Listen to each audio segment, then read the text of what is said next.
قەیرانە داراییە دروستکراوەکەی هەرێم دیاردەی کارکردنی منداڵانی لەسەر شەقامەکان زیاد کردووە بە جۆرێک گەیشتووە تا ئاستێکی مەترسیدار.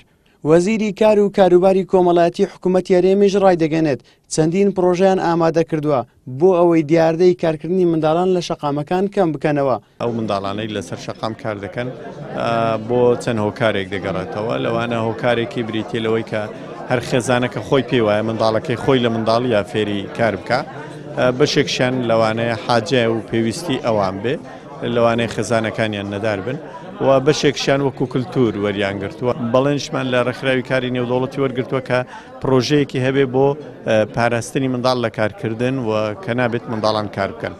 کارکردنی منداڵان لەسەر شەقامەکانی کوردستان بۆ چەند هۆکارێک دەگەڕێتەوە، لەوانە چاولێکەری و کەلتوری خراپ و باری دارایی و نەبوونی هۆشیاری.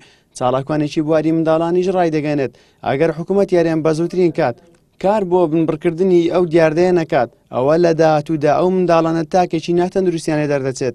نیشانی ئەو خاڵە لاوازانە بکەیت کە هۆکەبوونەتە هۆکار لەسەرەوەی منداڵان بەپێ بەدۆداچوونی خۆمان و ڕۆژانە کارکردمان لەگەر منداڵان ئێمە چەندین هۆکار هەنەکەوای کردووە و منداڵانە بکەونە سەر شەقام. لە زمنی ئەوانە یەکێکەوەیە چاولێکەریە، کەلتورە، لە هەمان کات ئیستیقلالە، دواتر لایانی ئابووری بەو دوایە کە هەرێمی کوردستان تووشی ئەو جۆرە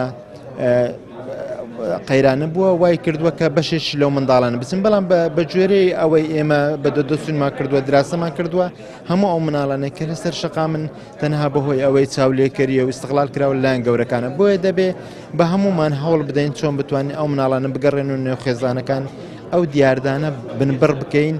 جێبەجێ نەکردنی ئەو یاسایانەی کە تایبەتن بە پاراستنی منداڵان وای کردووە ئایندەی و منداڵانی لەسەر شەقامەکاندا کار دەکەن ناڕوون و لێل بێت و چالاکوانانی بواری منداڵانیش هۆشداری دەدەن. ئەگەر بێت و حکوومەت ئاوڕیان لێ نەداتەوە ئەوە لە داهاتوودا دەبنە مەترسی بۆ سەر کۆمەلگا. زریان سدیق، کەناڵی ئاسمانی پەیام، هەولێر.